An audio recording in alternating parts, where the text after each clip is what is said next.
in many units for these patients to have MRI investigation of the breasts prior to surgery, with a view to defining the extent of disease in the index breast and in the contralateral breast.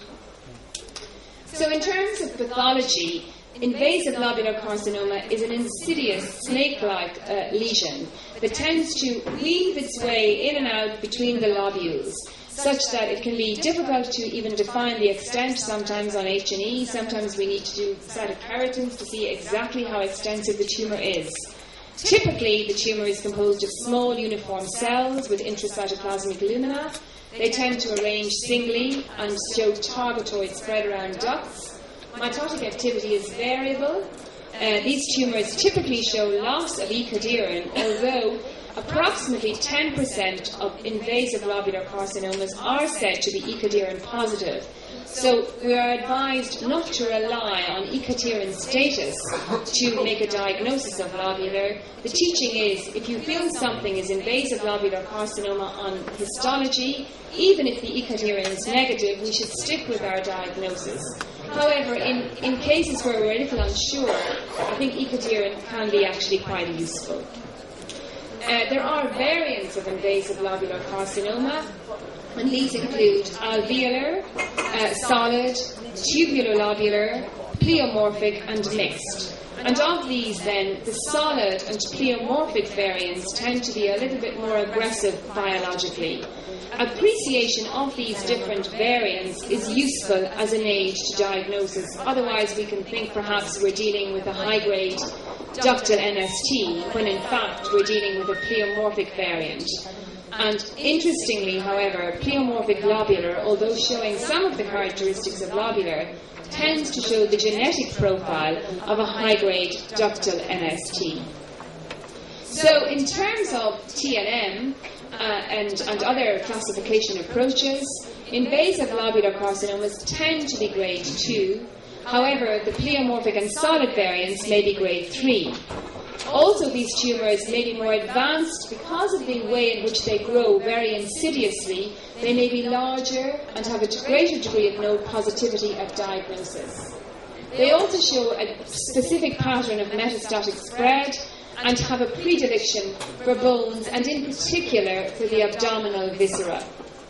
In terms of molecular profile, the classical invasive lobular tends to belong to the luminal A category. However, depending on the morphology and the particular variant, the molecular classification may be any of the other three, either luminal B, HER2, or basal-like. The overall prognosis for invasive lobular is said to be a little worse than NST. However, the classical variant has a better prognosis than the pleomorphic and solid variants. They are characterized by particular genetic losses, in particular at 1q and 16q. And as I said, in the pleomorphic variant, the genetic anomalies and aberrations tend to be more like those that we see in ductal NST. However, the pleomorphic variant still carries the risk of multifocality and bilaterality, and is best classified and recognized as a variant of lobular for those purposes. So the next tumour, and one that we see quite a lot in the screening programme, we have screening in Ireland now established in the year 2000, so we're 12 years, or 13 this year, up and running in screening, and we see quite a few invasive tubular carcinomas. These affect older patients. They account for about 2% of invasive tumours. They tend to be small. They may present as a mass lesion or as an area of calcification. And interestingly, like lobular carcinoma, they show multifocality in about 10 to 20% of cases. You are all familiar with the classical morphology of tubular carcinoma, and I'm not going to spend too long on that. We get very open tubules. I have a case of this later on in my slides collection this afternoon. We may see apical snouts, which are helpful in diagnosis, and typically, of course, the tubules extend into fat and are devoid of a myoepithelial cell layer. This stain P63 is very useful if one is undecided between tubular carcinoma and radial scar. We can see a nice internal control here with a positive tubule, but the tumour tubules are negative. Interestingly, there's been a lot of research in recent times, much of it done by George Rees-Fallow, who's now working at Memorial Sloan Kettering in New York, on the low-grade breast neoplasia family. And it emerges that many of these risk factors, such as flat epithelial atypia, atypical ductal hyperplasia, lobular neoplasia, and low-grade DCIS, show the same genetic abnormalities, mainly on chromosome 16, as these 4 tumour types: low-grade invasive ductal, tubular, tubular-lobular, and lobular carcinoma. So I had the great privilege back in the 1980s of working at the Hammersmith with John Azzopardi, who sadly died last week, as you may have heard. And at that time, there was much talk about this variant tubular-lobular carcinoma. And then it completely went out of fashion, particularly with Tanya Tavasoli's suggestion that any tumour that showed tubule formation must be categorised as ductal. And it's now very interesting to see the re-emergence of tubular-lobular carcinoma in this context, linked in with other low-grade tumours by this genetic abnormality profile on chromosome 16. So, invasive tubular, there's a lot to be gained by recognising the type in this situation, because they're always of low histological grade. They usually present early with low rate of axillary node metastases, early tumour stage. They're always luminal A, and they have an excellent prognosis. So from the pathologist's point of view, all of the information that we really need for the clinician comes from recognising the tumour type in this situation, unlike ductal NST, where we have to call on all the other approaches to classification to build up the picture.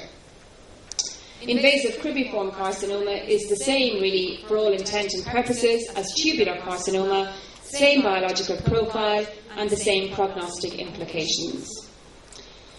Now, another category that has been nicely updated and tidied up by the WHO group is carcinoma with medullary features. We all know medullary carcinoma with a diagnostic criteria defined by Rodolphi, and many of us have spent a long time agonising over our microscopes trying to decide if something is medullary or not, and quite honestly, most of us decide in the end of the day that tumours are not medullary, but clearly that's a difficult and controversial area in pathology.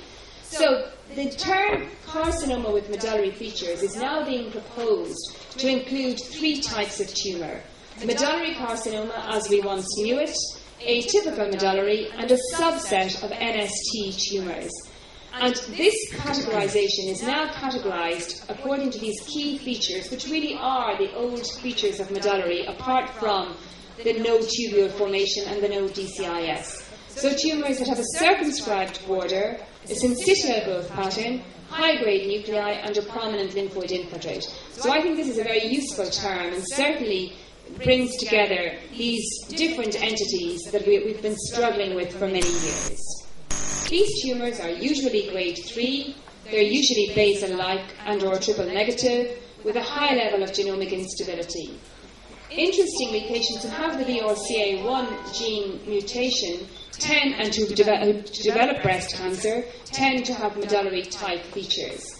Interestingly, though, again, everything looks bad here: grade 3, basal type, triple negative, etc., etc. But yet, these tumours do have a better prognosis than corresponding NST, and this is said to be due to the lymphoplasmacytic infiltrate, and that is in the form of the host lymphocyte response.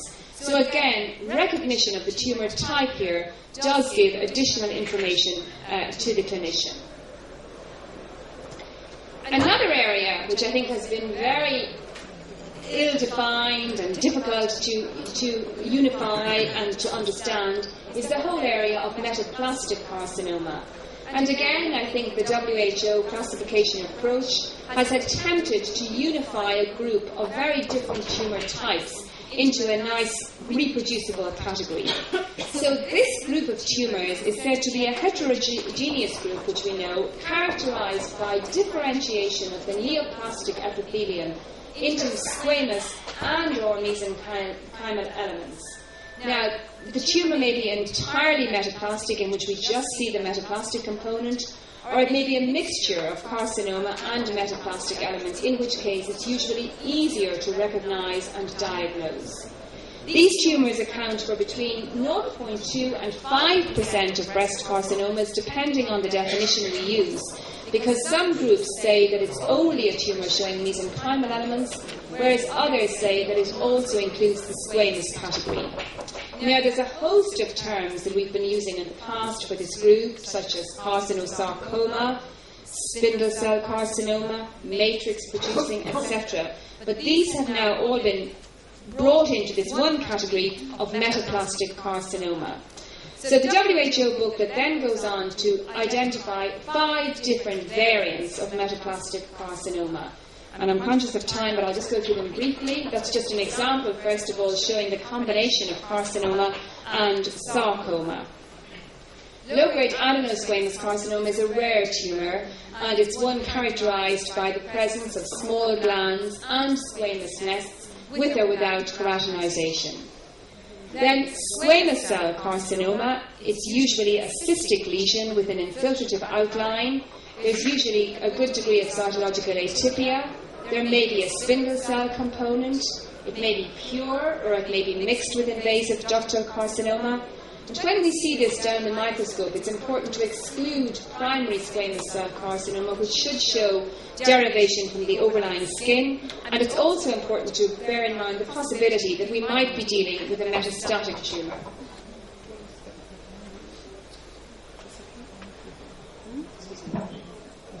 Then another category of metaplastic carcinoma, which is interesting and diagnostically challenging, is the fibromatosis-like metaplastic carcinoma. And in this situation, we tend to have very bland cytology. So we need a high index of suspicion if we're not going to misdiagnose this condition as fibromatosis.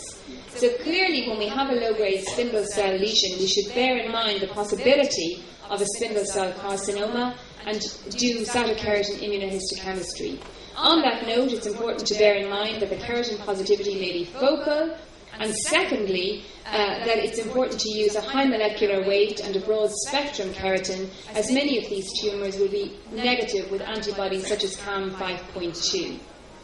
Now, a similar tumour then is spindle cell carcinoma, but in this case, we tend to have more severe atypia. So when we see this down the microscope, we think, oh, we're dealing here with something a little bit more aggressive than fibromatosis. It's usually easy to diagnose.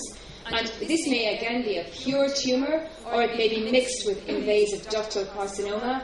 It's also helpful, of course, if we find DCIS, because that helps us to know that we're dealing with a carcinoma. And again, cytokeratin immunohistochemistry with the same conditions, is very helpful. Now, metaplastic carcinoma with mesenchymal differentiation is obviously something interesting to look at down the microscope, although not very nice for the patient. In this situation, we may have a ductal NST component and or the malignant spindle cell component coexisting then with liposarcoma or chondrosarcoma or rhabdomyosarcoma. So clearly this is an easy enough diagnosis, but when we see the sarcomatous elements, we need to hunt for the epithelial component, be it in the form of ductal NST or spindle cell, to avoid making a misdiagnosis of pure sarcoma. And again, Professor John Azzopardi at the Hammersmith always told us that if we saw a sarcoma in the breast, we first of all think of a metaplastic carcinoma. Secondly, we think of a phalloidase tumour in which we haven't got the glandular component. And thirdly, then, if we've excluded those, we consider the possibility of a primary sarcoma, be it primary to the breast or a secondary lesion. So, clearly a very heterogeneous group of tumours, usually large at presentation, grade is variable. Node metastases to the axilla are less common than in NST. However, these tumours sometimes metastasize directly via the bloodstream rather than going to axillary nodes. Molecular profile, they are usually basal-like or triple-negative. So in many ways, at last, we have found a category into which to be put metaplastic carcinoma.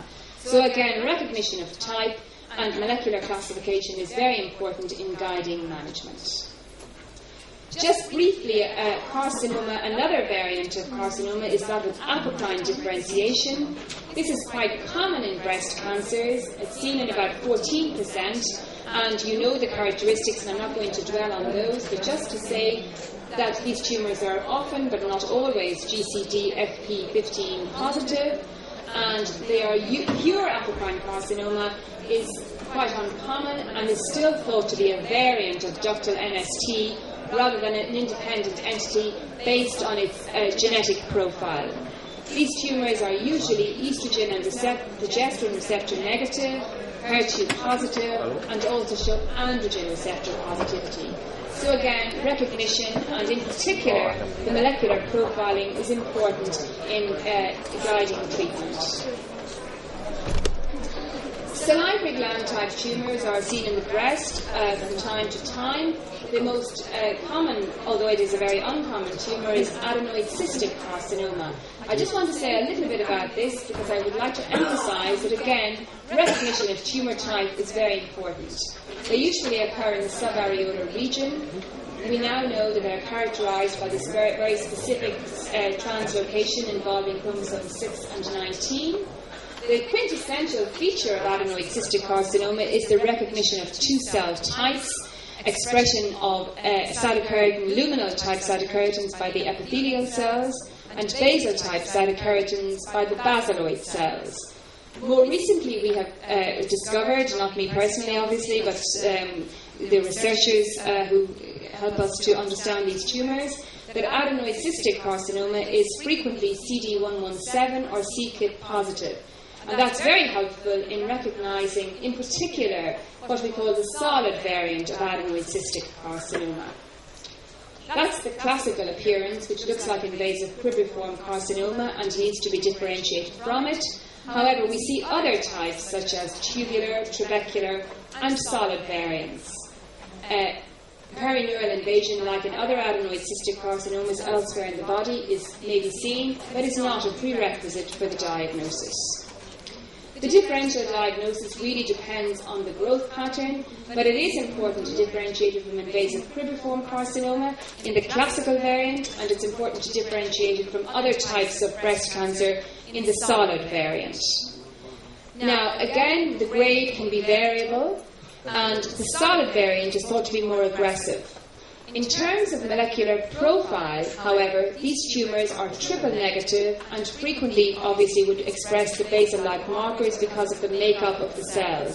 However, we know from all the studies that the prognosis is excellent. So in this particular situation, it's very important to recognise that we're dealing with adenoid cystic carcinoma that, although triple negative, does not usually require chemotherapy. If we don't recognise it as such, the medical oncologist will think, I'm dealing with a triple negative or basal-like tumour, and go straight down the chemotherapy route that really this patient does not need. So typing is important. So I just have a few more to go. I think I'm running close to the end of time, but just to deal with invasive mucinous carcinoma, accounts for 2% of invasive tumours, breast tumours, usually affects older patients. It may present as a lump or may again present in the screening programme. These tumours are often very circumscribed and may appear benign on X-ray. The size range varies dramatically from 1 to 20 centimetres. These tumours tend to have a low level of genetic instability. You all know the classical appearances. Type 1, we have a lot of mucin. Type A, and not many cells. Type B, we have a lot of cells, not much mucin. And in type B, we often see neuroendocrine differentiation. So the WHO booklet has now suggested that type B really belongs to the category of tumours with neuroendocrine differentiation. So these tumours are usually low grade. They usually present at early tumour stage. The type A tend to be luminal A, and they have a good prognosis. Again, they may be mixed with NST, and if they are, the prognosis is usually determined by the NST component, although the mixture of pure mucinous and a little bit of NST tends to be better than pure NST. So then, leading on from there to this group carcinoma with neuroendocrine differentiation, this includes three groups: the neuroendocrine type tumour, which is carcinoid-like, Then we have a poorly differentiated neuroendocrine carcinoma, and then we have invasive carcinoma with neuroendocrine differentiation, such as the mucinous type B. So all of these tumours tend to express NSC in particular, not so much chromogranin or synaptophysin, but it is important to recognise them so that we know what we're dealing with. So generally speaking, these are also luminal A tumours. However, their morphology is very distinct, and it is important to ensure that we're not dealing with metastatic disease from another site before making a primary diagnosis of neuroendocrine carcinoma. I just want to talk a little about papillary carcinoma. Invasive papillary carcinoma is a tumour in which the papillary architecture is evident in over 90% of the tumour. This is a rare tumour, however, and when we see invasion in association with so-called encysted or encapsulated papillary carcinoma, it is usually of the NST variety rather than papillary. So again, this is an uncommon tumour. Recognition of type is important, and it's also important to exclude metastatic disease, and we do sometimes, of course, see ovary or kidney tumours metastasising to the breast. Micropapillary carcinoma is a tumour in which we have a micropapillary pattern accounting in more than 90% of tumours. However, we do see micropapillary features in approximately 7% of breast cancers. The important thing about this tumour is that it has a great propensity for vascular invasion. You'll be all familiar with the typical morphology in which we get this inside-out appearance of tumour cells. Instead of being turned into the lumen, they're turned out to the outside. And this is the so-called inside-out phenomenon, or reverse polarity. These tumours tend to be more often lymph node positive at diagnosis than tumours of the NST variety, because they do show a predilection for lymphovascular invasion. Now, these tumours tend to be grade 2 or 3, and molecularly they tend to belong to either the luminal A or the luminal B category. Inflammatory carcinoma is a rare tumour. Again, it tends to be very aggressive. It's more common in the African American population, and clinically it's characterised by rapid breast enlargement, redness and edema of the overlying skin, palpable lymph nodes, and often no discrete mass. So that's the clinical definition of inflammatory carcinoma. The pathology definition is the presence of tumour emboli in dermal lymphatics.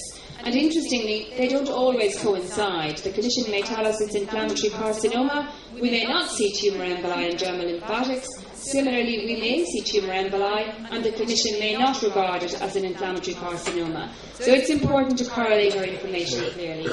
This tends to be a high-grade invasive tumour, usually presenting at advanced stage. And in terms of molecular categorisation, these tumours tend to fall into either the HER2 category or the basal-like triple negative. So again here, the molecular classification is key in guiding the treatment of these patients. And I know we're going to have a very interesting talk on neoadjuvant chemotherapy, and I'm looking forward to that. And we have seen, certainly in our unit, that patients who have advanced cancer, breast cancer, but who are HER2 positive, tend to have an excellent response to neoadjuvant chemotherapy. So clearly that's key information. The prognosis has improved, generally speaking, due to the improved chemotherapy. Interestingly, recent studies have shown that some of these tumours also show abnormalities of the ALK gene, which may again provide a new form of targeted chemotherapy for these patients. So, in summary, I've outlined to you the 4 different approaches that we use on a day-to-day basis in categorising breast tumours, with emphasis on the importance of recognising tumour type, because sometimes that gives the key information, like tubular carcinoma or perhaps mucinous. However, in certain tumours, in particular the ductal NST group, and tumours like adenoid cystic carcinoma, the other approaches to classification give us additional invaluable information. And these classification approaches obviously are tumour grade, tumour stage, and molecular profile. So at the end of the day, when we have done our classification, put all our information together, it enables us to integrate all of this information to generate a biological picture of the tumour. And this then is very important for the multidisciplinary team in when evaluating treatment strategies and planning the various modalities for the patient. At the end of the day, 2,500 years later, after Hippocrates' famous words, I think we're finally getting to a stage where we are able to estimate prognosis and hopefully plan individualised treatment regimes for our patients with breast cancer.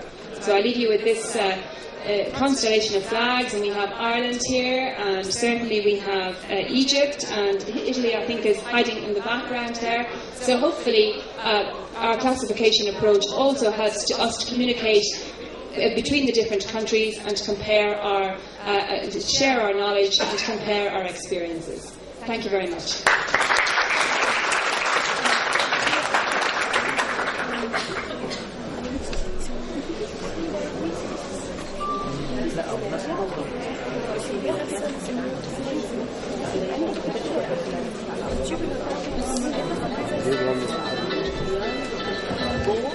Thank you very much, Dr. Quinn, for this very informative presentation on breast cancer. And maybe this has stimulated most of the audience for some few questions. Do you have any questions?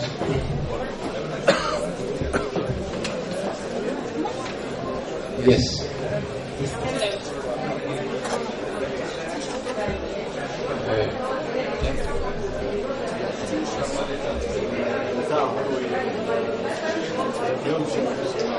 The general advice on that is that we should grade all tumour types. The Nottingham group have compared they have graded all types of breast cancer and compared the results of grade with survival, and have found that grading is an independent parameter irrespective of tumour type. So yes, in addition to recognising the tumour type and the subtype, we should grade all. We should grade. No, generally they're grade 2. Yeah. Some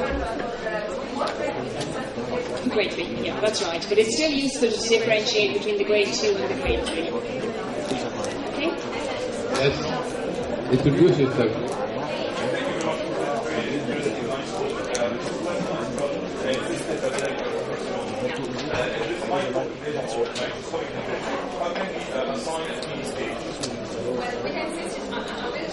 About cystic papillary carcinoma in my afternoon side seminar. That's why I didn't include it in this talk. I mean, generally speaking, the advice, we always regarded cystic papillary carcinoma as an in situ papillary carcinoma, but now the recent studies have shown that there's no peripheral myoepithelial cell there, suggesting that this is perhaps a low-grade invasive tumour. However, the recent advice from the WHO group is that we should still treat these tumours as if they were in situ, because they have a very low tendency to progress, a very good prognosis. So if you have a 2 centimetre encysted papillary carcinoma, then it's misleading to categorise that as invasive. So they suggest using a term encapsulated papillary carcinoma and just sticking with that and treating these as if they were in situ. Yeah, well then if it's a small element of invasion, you've got to decide, I suppose, is it micro-invasion? Then you would categorise it as micro-invasion or a PT1A, depending on the size. But you regard, it's a very complicated area, but you regard the encysted element as in situ for treatment purposes.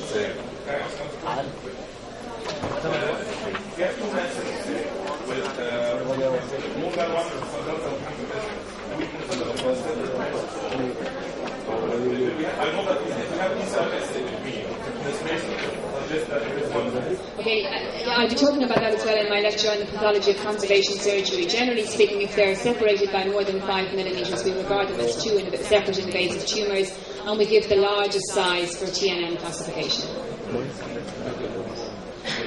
Yes, this is yes. Look.